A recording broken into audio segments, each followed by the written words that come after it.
that the inventory we hold represents a cost to our business, so we need to pay attention to inventory levels and ordering techniques to ensure the optimal levels of inventory. And managing the balance between supply and demand is known as demand management. The difference between sales and demand is that sales imply what is actually sold, whereas demand shows the need for the item. And planning for this demand is about knowing when customers will buy your products or services and at what price. Every aspect of business planning, from raw materials through production, warehousing and distribution, hinges on successfully forecasting this customer demand. Now, sales and operational planning, also known as IN012, is a methodology used by businesses to ensure that the goods that are required by the customer are produced on time to meet their demand. So it only makes sense that once we know what the client demands are, we can understand how to replenish our inventory. Determining how often to order inventory relies on a number of factors such as the product life cycle, the amount of safety stock held, the shelf life of the product, the value of the product, seasonality and trends, order modifiers, ordering and holding costs, etc. As we know, not all inventory sells at the same rate. We have fast-moving items and very slow-moving items, as well as items somewhere in between. This is where ABC classification, which uses the 80-20 principle, comes in. Here we classify inventory as either A, B or C inventory, depending on their order frequency and value. For example, A items comprise of 20% of SKUs and contribute to 80% of sales.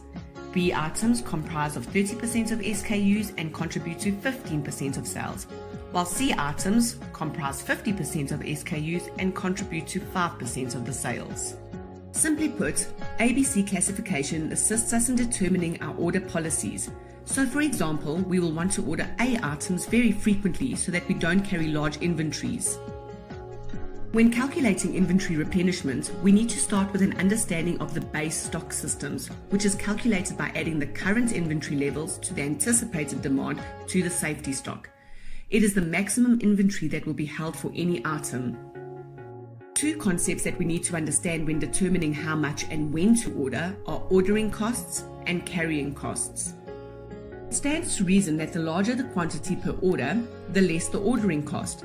But of course, this means a larger amount of inventory which will be held, which will result in larger carrying costs. So how do we establish the ideal or most cost-effective balance between ordering frequency and inventory levels? The economic order quantity, EOQ, theory was developed to help us solve just this exact problem. There are some great video links in your practitioner's guide that can further explain the EOQ calculations as well as how to apply them to discounts. With any ordering technique, it is important to remember the rolling schedule concept. As time goes on, new orders come in, existing orders change, and so forth. This results in changes in the supply and demand for the inventory, and the business needs to know how to handle these changes. There are other factors which can influence the order quantity and order frequency, such as order modifiers and order constraints. Order modifiers include order minimums, order maximums, and order multiples. And order constraints include maximum quantity, minimum price, minimum quantity, and so forth.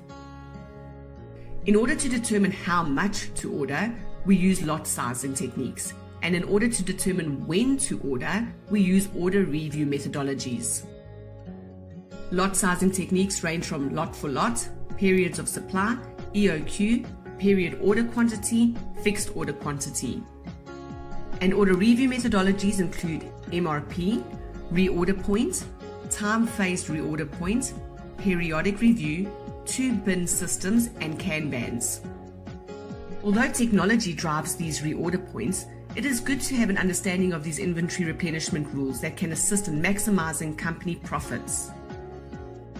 And of course, it is extremely important for companies to have standard operating procedures, SOPs, that outline all the procedures and processes required for managing this inventory.